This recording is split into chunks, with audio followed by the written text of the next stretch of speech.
What's up guys, it's Dracozolt here, and yeah, I know it's been a while since I uploaded a video last time, but yeah, I'm here, I'm back with a discussion video this time, so yeah, I felt like making a video, and it just so happens that today's the day that a bunch of Mons got banned from BSS, and VGC for that matter.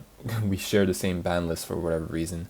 The top 10 Pokemon from each format got banned, so the top 10 VGC and the top 10 BSS Pokemon got banned. And I believe there was only 4 overlaps between the two, Dragapult, Cinderace, Rillaboom, and I don't know what the fourth one is. Togekiss, right, Togekiss. So Togekiss, Dragapult, Cinderace, Rillaboom were both in the top 10s of BSS and VGC, so they got banned, and then 6 Pokemon from BSS and 6 Pokemon from VGC got banned. Yeah, it's a bit weird that they shared the ban list, but it's whatever. But yeah, anyways, what's important is that we have a new series that starts today, September 1st. And I kind of wanted to talk about the potential new threats and how the bans. Well, obviously, like it's the top Pokemon getting banned, so the metagame is going to shift a lot. This is just like my thoughts on what would be good in the new metagame. Obviously, like I haven't played it yet, so I can't say this is going to be 100% accurate because the metagame is, I mean, it's somewhat predictable, but it's also anything can happen in a metagame. New developments can happen, new trends, etc., etc. Especially in a metagame as active as BSS. Yeah, new trends pop up all the time. So yeah, this could be completely wrong, but I'm pretty sure like these things are going to be huge threats in the new Series 6 metagame. So yeah, I'm just going to go over them and see like just discuss like how it's going to impact the new metagame, especially now that certain threats like Cinderace and Dragapult and Mimikyu are gone. And yeah, just discuss like more potential Pokemon, because like I only list 12 here in today's video here in this team builder, but there's definitely going to be a lot more Pokemon that are going to rise up, I guess, with the lack of past threats now gone. So yeah, I mean, let's just get right into it. So the first Pokemon that I want to talk about is Dracozolt. So Dracozolt is something that pretty much everyone agrees is going to be the new best Mon of BSS. So the thing about Pokemon is, even if you ban the best Pokemon, even if you ban the group of best Pokemon, like the top 10 of the format, there's just going to be a new top 10. And Dracozolt is undoubtedly going to be one of the next up and coming ones. And that's because its main rival, like, well, I wouldn't say rival, but its main threat in Dragapult is gone. Previously, Dracozolt, even with the Choice Scarf, was slower than Dragapult and just gets completely owned by Dragapult. And Mimikyu is also gone. Mimikyu was also a great stopper to Dracozolt from going ham. So, usually you have a Dracozolt that Dynamaxes to avoid missing with Hustle. You don't really see Volt Absorb. You usually see Hustle. So they usually Dynamax and try to sweep, but then the opponent sends out a Mimikyu, and then Revenge kills Dracozolt. And since Dracozolt is slower than Mimikyu naturally, yeah, Mimikyu is just one of the main threats against Dracozolt. But now, no more Mimikyu. So yeah, Dracozolt is going to have a field day in this new metagame. You usually run Bolt Beak, obviously, because Bolt Beak is such a strong move. 170 base power if you go first. You can run Life Orb or Scarf. Life Orb obviously ups your damage output. In that case, you do want Aerial Ace. That way you have a Max Airstream option available. So Max Airstream plus Life Orb.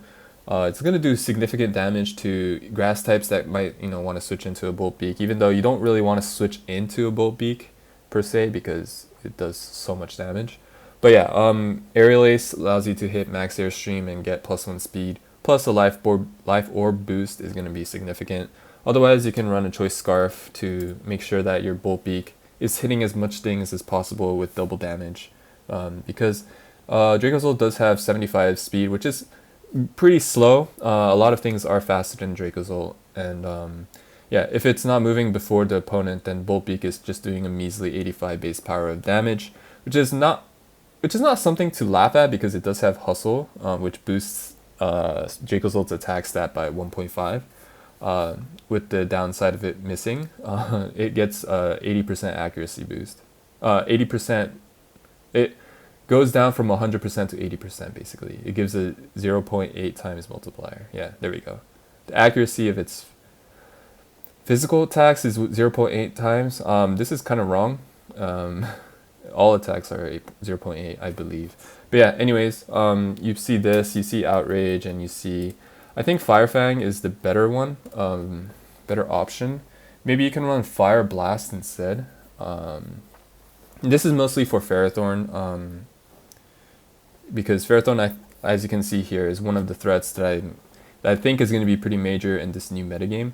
You can, instead of running Fire Fang, you can also opt to run Low Kick, which gives you the Max Knuckle option. So Max Knuckle on Dracozolt gives it +1 attack, and with Hustle boost and +1 boost, Bolt Beak is going to be doing insane amounts of damage.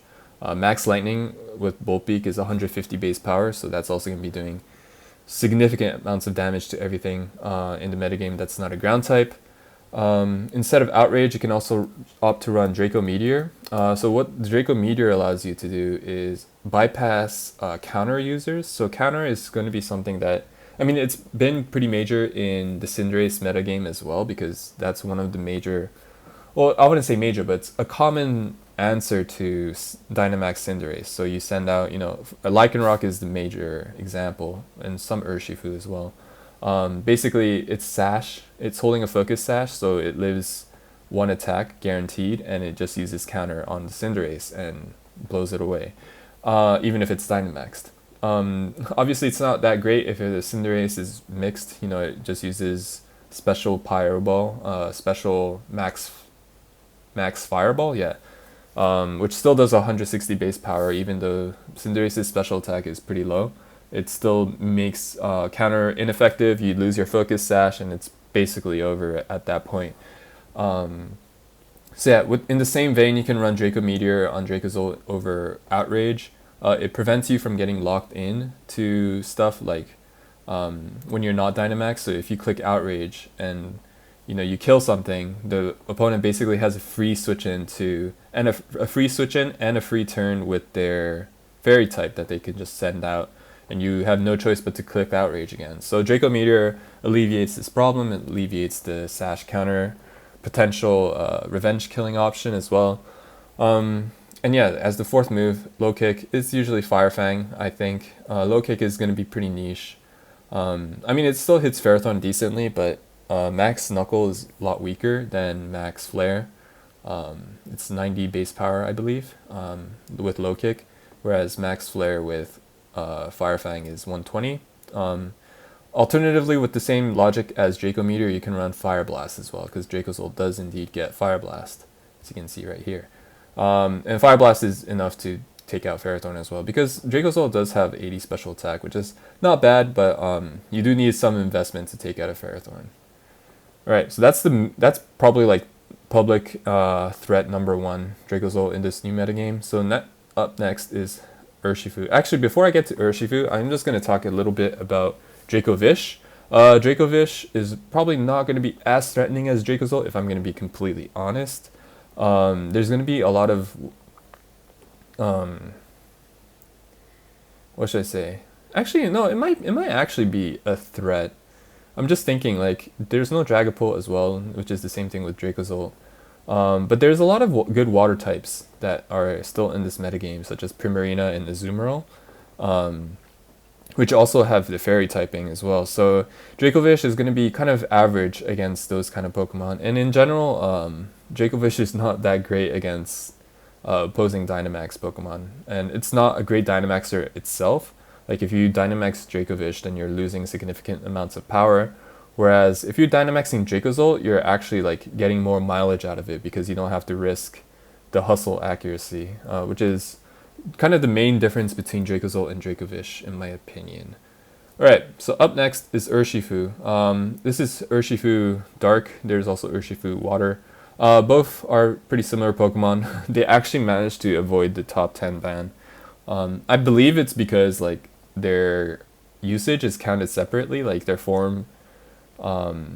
I think combined, like they'd probably be in top 10, but since they're counted separately, they actually managed to avoid the ban, which is pretty funny. I mean, it's happened before, right? Like if you're, I believe like, well, I mean, Rotom forms are counted separately. In the like anything goes competitions, RCS forms are counted separately, etc., etc. So it makes sense. Urshifu is counted separately as well. So Dark Urshifu, with Togekiss gone, like that's a major threat that Urshifu does not have to deal with anymore. Out of the way, because Togekiss is obviously, well, fairies obviously resist both of its stabs, but Togekiss has the max airstream option, so Urshifu can't really revenge kill Togekiss as effectively.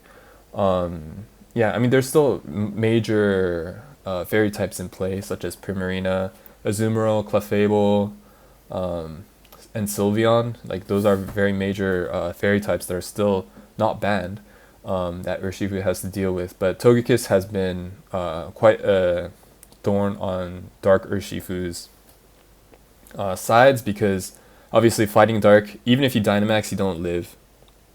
The fairy moves from such a powerful special attacker like Togekiss. But yeah, now that Togekiss is gone, Dark Urshifu is just gonna go in ham. Obviously Cinderace being gone means it doesn't really have to worry about faster Pokemon with max airstream, but though there are some Pokemon that are faster than Urshifu, and they can also use max airstream, so it does have to worry about that. But in general, it's just a lot easier for Urshifu to move around. Same with Urshifu Rapid Strike. It doesn't have to deal with Togekiss, and doesn't have to deal with Dragapult in this case. So Urshifu Dark is very good against Dragapult, but it's very weak to Cinderace. But Urshifu Rapid Strike is weak against Dragapult, but decently good against Cinderace, because with Choice Scarf you can actually one-shot even Dynamax Cinderace. If you're adamant Choice Scarf Urshifu Rapid Strike, you can you have a chance. I believe it's like a 50-50 chance to one-shot Dynamax Cinderace with Surging Strikes, because it's just such a strong move. And if it's Life Orb Cinderace, then it just dies. Obviously, Urshifu Rapid Strike has the added benefit of being able to destroy Focus Sash users, because not Unseen Fist, Surging Strikes hits 3 times, and therefore it bypasses Sturdy. Well, I mean, not Sturdy, Focus Sash, and basically renders counter useless, and that's a very, very strong point of Urshifu Rapid Strike. But yeah, as I mentioned before, there's the major fairy types. Most of them are also water, so they do resist Urshifu Rapid Strike, but that's a common thing with the other Urshifu, where the water fairies, the Azumarill and Primarina, are resistant to both of these Urshifu stabs. So those are kind of going to be the the difficulties that both Urshifus need to face, but at the same time, there's no more Dragapult, there's no more Cinderace, especially for Urshifu Rapid Strike, there's no more Rillaboom, so that was also something that was really threatening the water variant of Urshifu for obvious reasons. And yeah, with that gone, like it's going to be a lot easier for it to move around. And yeah, it's also it's also decently fast, so even if there's a Choice Scarf Dracozolt, it's still going to be able to outspeed and use a powerful close combat that is faster than the Dracozolt and completely obliterate it. Well, I mean, I think Dracozolt lives one if it's Choice Scarf, but yeah, at the same time, I think non-boosted Bolt Beak, I don't know if Urshifu Rapid Strike lives a non-boosted Bolt Beak, but like a non-double Bolt Beak, but yeah, I'll probably run the calcs later. And if you're Choice Scarf, you can probably afford to use the EVs to survive that. That way you can just try to KO the Dracozolt before the Dracozolt KOs you. Alright, so the next Pokemon I want to discuss is Hydreigon. So Hydreigon is kind of the poor man's Dragapult, which is something crazy to say. If you say that to someone, 8 years ago in the Black-White era, like there's gonna be if you tell them there's gonna be basically a ghost dragon that's Hydreigon but faster and better, people probably won't believe you. But yeah, that's where we were with Dragapult. With that gone, basically Hydreigon has a really nice niche again. Darkened Dragon is very weak. As you can tell, the first 4 Pokemon in this team is all very weak to fairies. So I'm gonna get into that later, but yeah, it's still gonna be a fairy dominated metagame because most of the threats of the metagame are weak to fairy. I think that's just like, yeah, it's just the way it works out. Unfortunately, there's not a lot of steel types or very good steel types. There's Ferrothorn right there, but yeah, it's gonna be infested with fairies is what I'm trying to say. But yeah, the good thing about Hydreigon is that it's faster than Urshifu by 1 point. If you can see here, it's 98. Urshifu is 97, so you're actually faster than Urshifu. You can wrap a Choice Scarf around it, and it's still faster than Choice Scarf Urshifu. It's also faster than Choice Scarf Darmanitan, which is also very nice.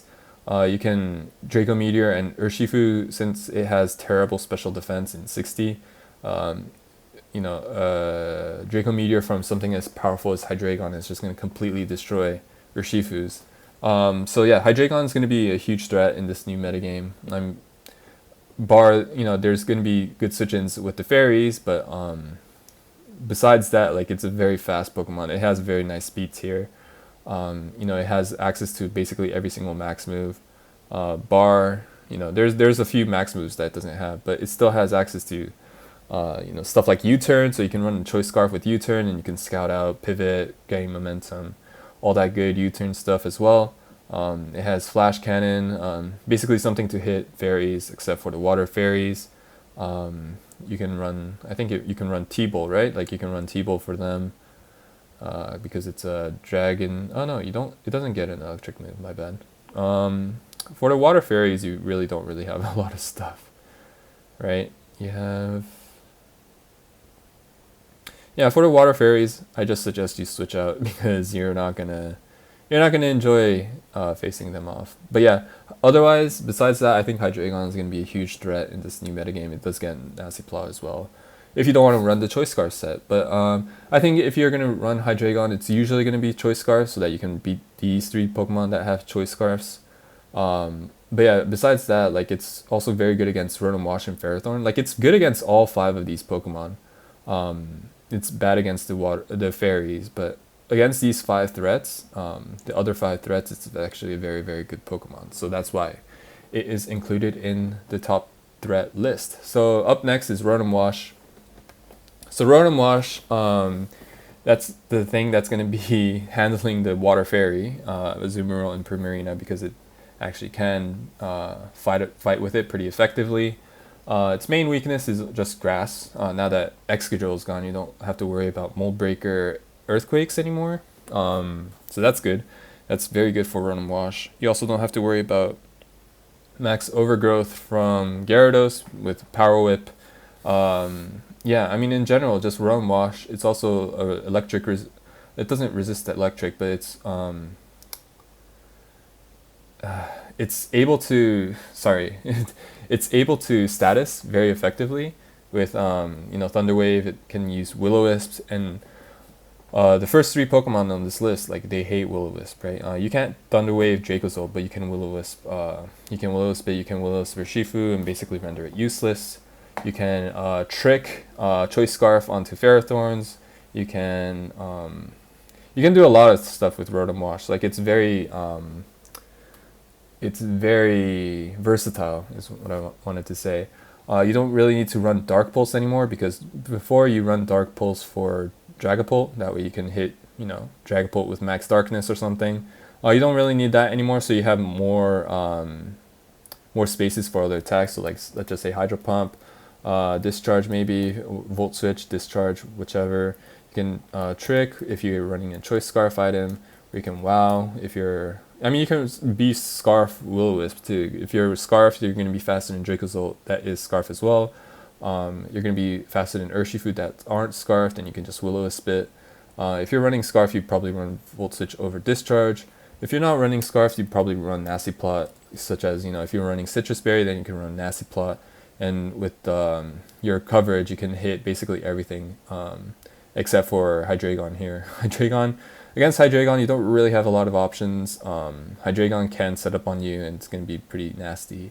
So you probably want to just get out of there. You can trick it, I guess, the Choice Scarf if it sets up Nasty Plot, but even a Hydreigon not locked into Nasty Plot would just completely destroy your team with Dynamax. So yeah, not very advisable against Hydreigon. That's why Hydreigon's here.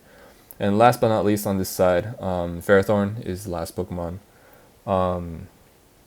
Ferrothorn is here because it's just very good against the fairies. Like, it's probably the best steel type that's remaining in the format.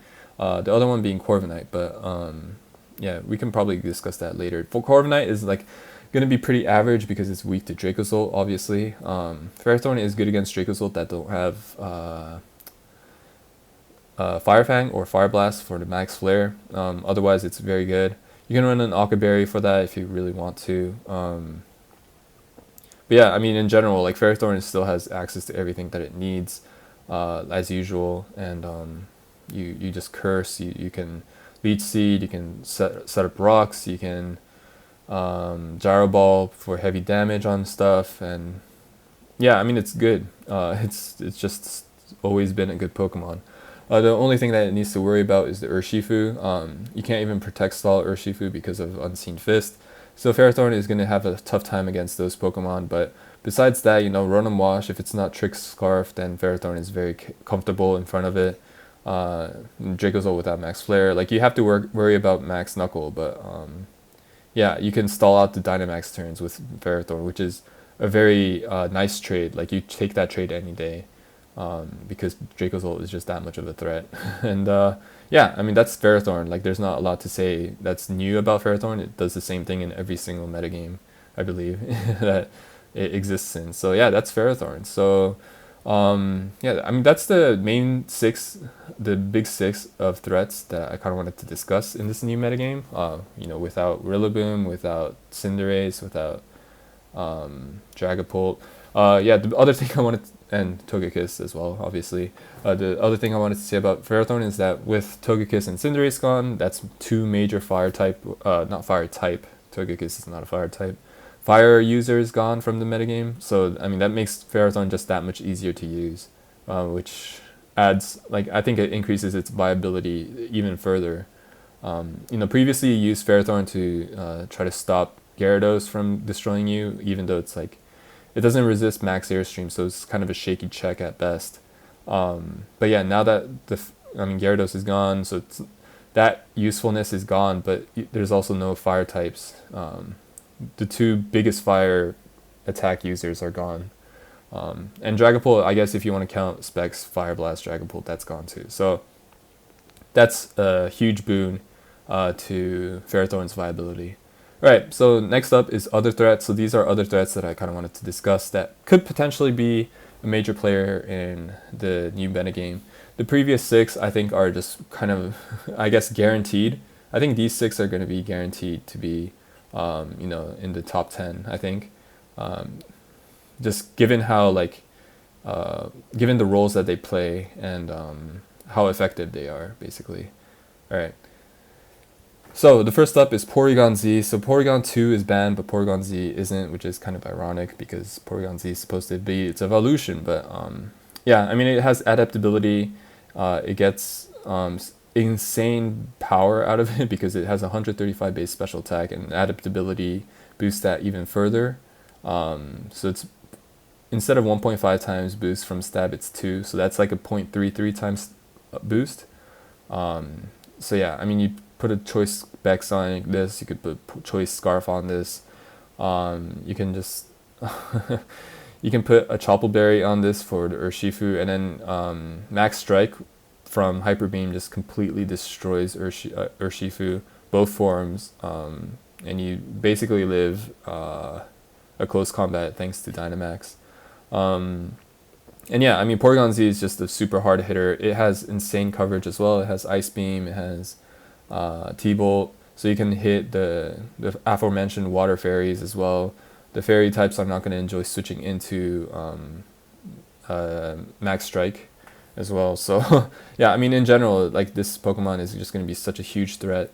The major ghost Pokemon being gone from the metagame, such the two major ones are Dragapult and Mimikyu. Both of them being gone means Porygon Z can just max strike without fear.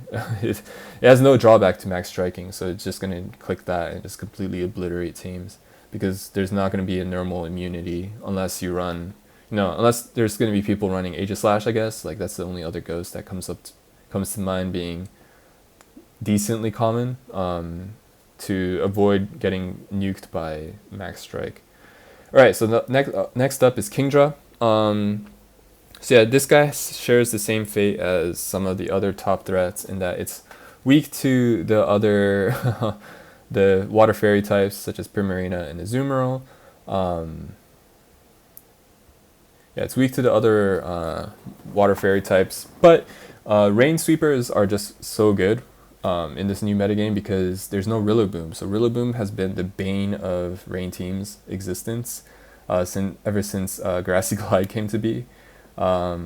Because it's just so strong. Band-Aid Grassy Glide just destroys Kingdra if it's not Dynamax. And now that Rillaboom is gone, Kingdra has a field day basically. Except for the water fairies. And yeah, like it Dynamaxes, sets its own rain. It has max airstream from Hurricane. It has max Wormwind from Draco Meteor, and you slap a Life Orb on it, and there's just not a lot of stuff that can switch into it, right? It does the same thing as it did before the top metagame Pokemon got banned, but the difference is it has an easier time doing it because there's no more Dragapult as well, which is huge for Kingdra. Because Kingdra needs to set up a Max Geyser before it can start using Swift Swim to outspeed Dragapult. Right now it just has to worry about Hydreigon doing essentially the same thing as Dragapult did in the past to stop Kingdra. Alright, so up next is Volcarona. So Volcarona is something that also, funnily enough, seen rise in popularity in OU once Cinderace got banned. So, yeah, I mean, with Cinderace gone, it means Volcarona is going to have a much easier time moving around because, there's no max airstream flying around. There's the three major max airstream users, Gyarados, Togekiss, Cinderace are all gone. So that makes Volcarona a lot easier to move. Volcarona itself can also abuse max airstream, so that's also very, very nice. One thing that it has to worry about, I guess, is Dracozolt, because it's not that good against Dracozolt. Dracozolt resists max airstream, it resists max flare. You can max Flutter Bee, but it's not gonna... Dracozolt isn't gonna care too much about that, because it's not a special attacker. The special attack drop doesn't really matter, and you have to run Bug Buzz for that, which is something that Volcarona may or may not have the move space to do, because you need you want a fire move, you want Quiver Dance, you want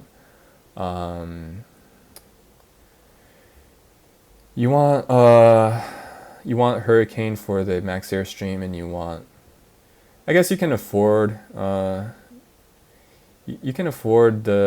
last move slot to re-Bug Buzz, but you kind of want Psychic for Toxapexes, and Giga Drain for the ground types that I'll be covering later. But it's a 4-move slot syndrome. Volcarona has a lot of options for slot number 4, and all of them are going to be decently good. It just really depends on what your team needs, I guess, as like what your team really struggles against to determine what the 4th move should be on your Volcarona. Alright, so up next is Darmanitan Galar. So Darm has been on the downfall in the recent metagame, pre-ban, because there's just so many things that, first of all, a lot of stuff we're running Sash counter for Cinderace, so obviously that's not good for Darmanitan. And Bulky Waters has been pretty common as well, so Icicle Crash is not doing too much either. Intimidate everywhere. Everything is just not really looking too favorable for Darmanitan. It's still good, like, don't get me wrong, with Choice Scarf it hits a superb speed tier, but yeah, I mean everything trying to outrun Dragapult and Cinderace. Darmanitan Galaro is just a very very risky liability, I guess, because obviously being locked into a move when you don't have a lot of wriggle room is very very difficult. But oh yeah, and also Rillaboom completely destroys this as well. Like you just need a little bit of chip on Darmanitan, and then Grassy Glide is Banded Grassy Glide completely owns him. So yeah, that also doesn't help. But all of those are gone now. So not Rillaboom, they're both gorillas. Darmanitan is, I think, going to be pretty good again. Obviously, it's not going to be faster than Choice Scarf Hydreigon. It's not going to be good against Urshifu, but it can revenge kill Dracozolt very effectively. Like if the Dracozolt max airstreams to kill something, you can just send this guy in, and the opponent has to switch out and just lose their Dynamax Pokemon. So in that regard, Darmanitan is very nice because you can just Icicle Crash the Dracozolt and it just dies. Assuming you hit, of course, but you know, you have a 85% chance to hit Icicle Crash, right? Icicle Crash, yeah, 85% chance. So like, you know, 15% of the time you just want to turn the game off. But besides that, it's a very good Pokemon. Alright, so up next is Primarina. So I've mentioned Primarina a few times already. Being a water fairy type, which is very good against it's very good against the aforementioned team. Obviously not good against Dracozolt, but against the two Urshifus it's good. Against the Hydreigon it's also good. And Ferrothorn and Rotom-Wash is basically good because it stops Primarina. Primarina has very nice stats. It has very nice coverage. It has very nice move options. Yeah, I mean it's just a good Pokemon, right? You can Calm Mind a bunch and you can just sweep. Yeah, I mean it's very straightforward. Previously, you know, Cinderace still was doing way too much to Primarina. Like if you get this down to 75%, Max Airstream just destroys it, even if you're running defensive EVs. But yeah, now that those things are gone, and Rillaboom being gone is also very nice for Primarina because, I mean, it shouldn't be too difficult to understand why. Grassy terrain, Grassy Glide, boom, by Primarina. Yeah, I mean that's basically what it is, but it still has very nice stats. It can basically beat any special wall, any special attacker 1v1 because it just has the stats to do it. It has the moves and it has the coverage. Yeah, very nice Pokemon. Obviously, it struggles against Ferrothorn because it doesn't have anything to hit Ferrothorn with. Which brings me to my next point in Clefable. So Clefable is a Pokemon that I think is also going to be very good in the upcoming metagame. I mean, it's been very good in the past as well. You should not run Q-Charm though. You should run Magic Guard or Unaware if you're running in Stall. Clefable is very nice because with Togekiss gone, Clefable becomes the fairy type or the good fairy type that has a fire move. Obviously Sylveon does have a fire move as well, and Mystical Fire, but Clefable has Flamethrower to hit harder. And yeah, I mean it has Calm Mind, Flamethrower, Moonblast.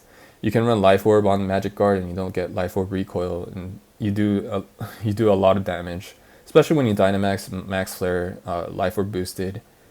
With +1 with Calm Mind, it just all of those multipliers do so much damage, and yeah, it's just a very nice fairy type answer to Ferrothorn, which makes it such a reliable Pokemon in general. And obviously being good against Hydreigon is nice. Though Hydreigon, if it sets up a nasty plot, you have to watch out for Flash Cannon, because if it's Life or Flash Cannon, you do die. You probably need a Dynamax in that case.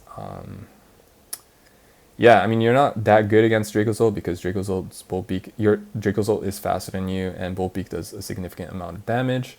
Finally, yeah, I mean Urshifu, the Dark Urshifu is bad against you, bad against Clefable, but Water Urshifu, Clefable can't really reliably switch into it because Surging Strikes will still do a significant amount of damage to Clefable because it's just a strong move.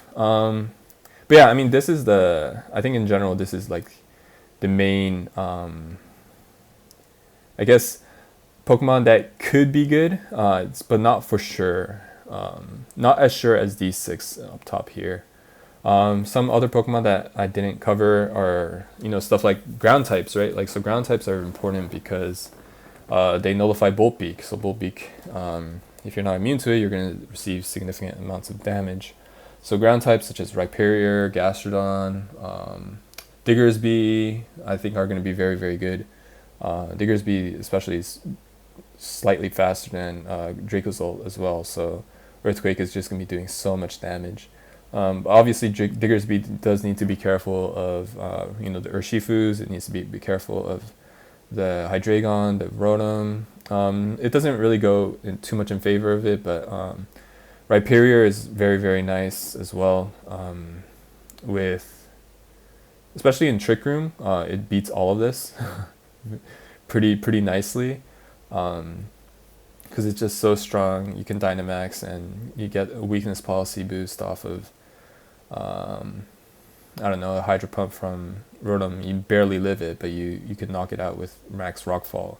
And once you get the Sand boost, like, you live, more special attacks. And for Ferrothorn, you can run Fire Punch for the max flare and destroy it. So yeah, I mean, I think that's gonna be it for today for discussing Series 6.